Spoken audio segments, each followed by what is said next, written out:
sebuah tempat yang syarat akan misteri dan makna.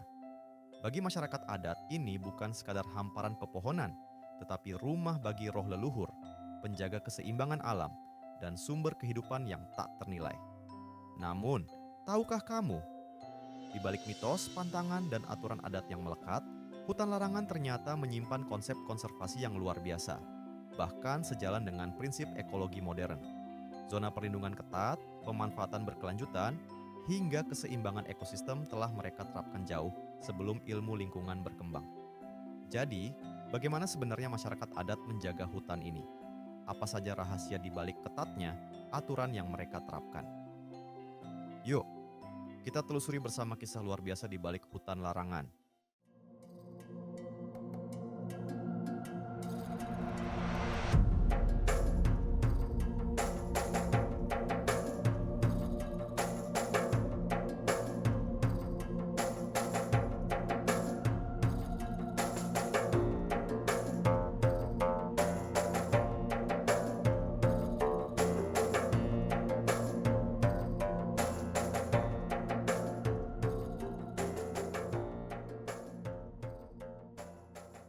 Hutan larangan bukan sekadar hamparan pepohonan rimbun, tetapi warisan berharga yang dijaga dengan penuh rasa hormat oleh masyarakat adat.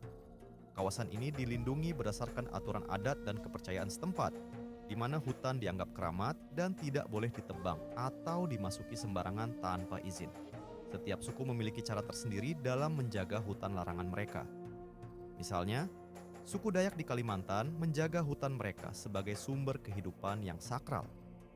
Di Jawa Barat, hutan Sancang di Garut diyakini sebagai tempat yang penuh sejarah dan mistis, sehingga tetap lestari hingga kini. Begitu pula dengan hutan Halimun Gunung Salak yang menyimpan keanekaragaman hayati luar biasa.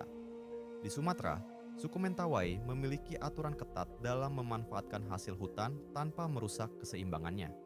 Sementara di Maluku, hutan larangan suku Ambon dijaga sebagai ruang sakral yang menghubungkan mereka dengan para leluhur. Kearifan lokal ini telah terbukti menjadi benteng alami dalam menjaga kelestarian hutan, sekaligus menjadi inspirasi bagi upaya konservasi modern yang berkelanjutan.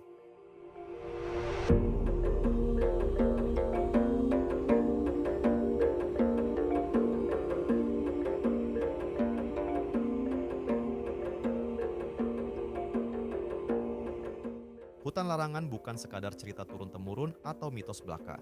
Di baliknya, ada sistem pengelolaan lingkungan yang telah diwariskan dari generasi ke generasi. Masyarakat adat memiliki cara yang luar biasa dalam menjaga keseimbangan alam, jauh sebelum konsep konservasi modern diperkenalkan. Mereka membagi hutan menjadi beberapa zona dengan aturan yang ketat. Ada zona inti, wilayah suci yang benar-benar tidak boleh disentuh karena dianggap sebagai pusat kehidupan ekosistem. Lalu, ada zona pemanfaatan terbatas, di mana mereka hanya mengambil sumber daya seperlunya, tanpa merusak keseimbangan alam. Terakhir, ada zona pemukiman, tempat mereka tinggal dan beraktivitas sehari-hari. Sistem ini bukan hanya menjaga kelestarian hutan, tetapi juga memastikan bahwa generasi mendatang masih bisa merasakan manfaatnya. Bukankah ini bukti bahwa kearifan lokal sudah sejak lama selaras dengan prinsip konservasi modern?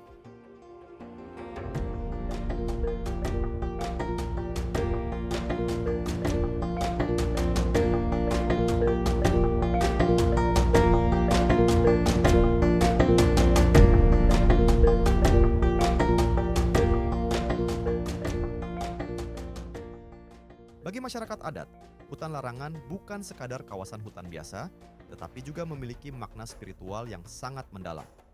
Mereka meyakini bahwa hutan ini dijaga oleh roh para leluhur yang melindungi keseimbangan alam dan kehidupan di sekitarnya.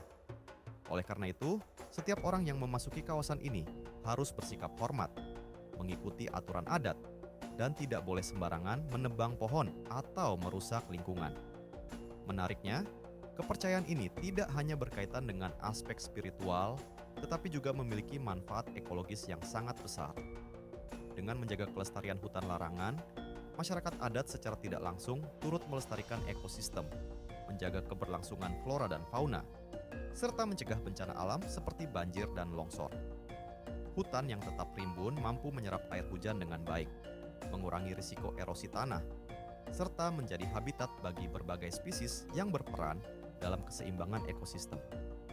Keberadaan hutan larangan menjadi bukti bagaimana kearifan lokal mampu bersinergi dengan ilmu pengetahuan modern dalam menjaga alam. Masyarakat adat secara turun-temurun telah memahami bahwa melindungi hutan berarti menjaga kehidupan. Tidak hanya bagi mereka sendiri, tetapi juga bagi generasi yang akan datang.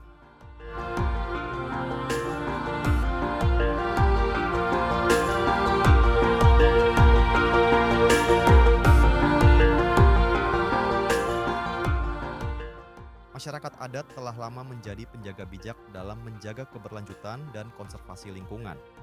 Mereka memandang diri sebagai bagian tak terpisahkan dari alam dan memahami bahwa tindakan manusia berdampak besar pada lingkungan sekitar. Dengan pemahaman mendalam tentang siklus alam, mereka mengembangkan sistem pengelolaan sumber daya yang bijaksana, seperti praktik pertanian, perburuan, dan pengumpulan tanaman liar yang berkelanjutan. Contohnya, suku Baduy hanya melakukan 1 kali panen padi dalam setahun untuk menjaga kesuburan tanah dan mencegah eksploitasi berlebihan.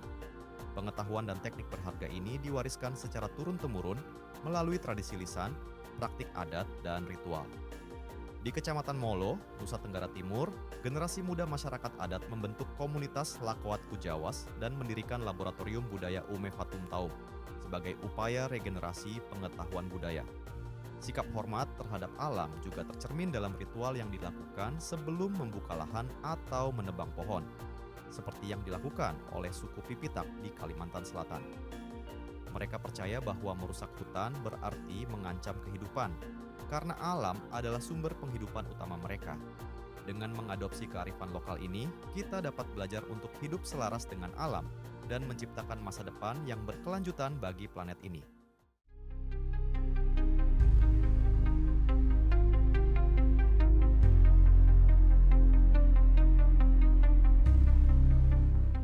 Hutan larangan adalah bukti nyata bahwa kearifan lokal masyarakat adat bukan hanya warisan budaya, tapi juga solusi nyata untuk menjaga keseimbangan alam.